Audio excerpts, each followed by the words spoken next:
Alors, ici, nous allons ajouter deux autres fonctions que je pense être tout aussi importantes parce que ce sont des fonctions qui vont nous permettre de savoir où est-ce que nous en sommes au niveau de l'acte en général, mais également de chaque partie de l'acte authentique. La première fonction va s'appeler obtenir le résumé.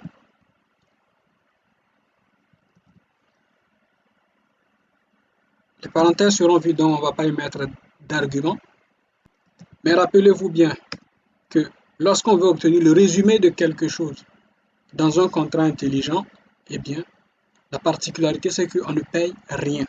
Donc, c'est public, view, returns. Il va nous retourner quatre choses importantes que nous allons tout de suite afficher. Le premier you want, qui va symboliser la contribution de sécurité. Le deuxième you want, qui va symboliser le solde. Le troisième you want, qui va nous donner une information par rapport au nombre de parties total. Et enfin le quatrième, qui va nous donner le nombre d'approbateurs. Et nous allons vouloir connaître l'adresse de la personne qui pilote ce contrat. Et la personne qui pilote ce contrat, bien sûr, étant le notaire. Nous ouvrons les accolades et à l'intérieur, nous allons retourner. Faites très attention. Le premier, c'est returns avec S à la fin et le deuxième, c'est retourner pour to return. Donc, nous allons retourner. On n'oublie pas le point virgule magique à la ligne.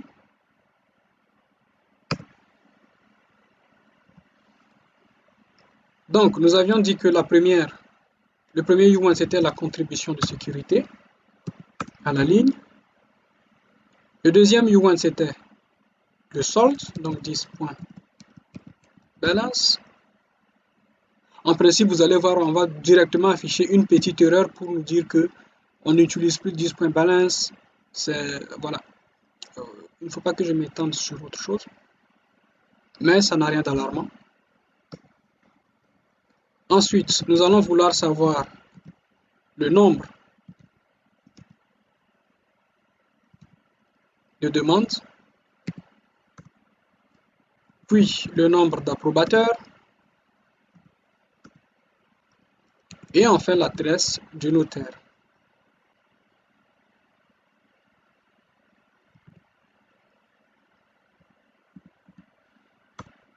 Voilà.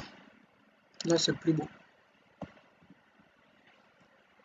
Oui, il faut aimer l'esthétique aussi quand on écrit un contrat intelligent. C'est très très important parce qu'après, c'est un autre développeur juriste qui va vous lire et qui va vouloir vraiment avoir une belle présentation. Voilà. C'est une façon de faire de la calligraphie dans un contrat intelligent.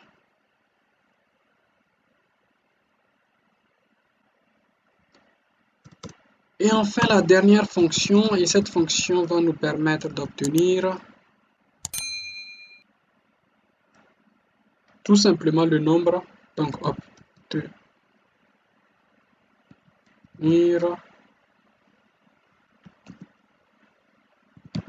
nombre de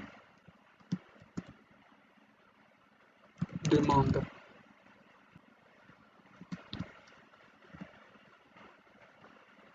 Ça va être également public, view, comme quoi il n'y a pas de dépenses.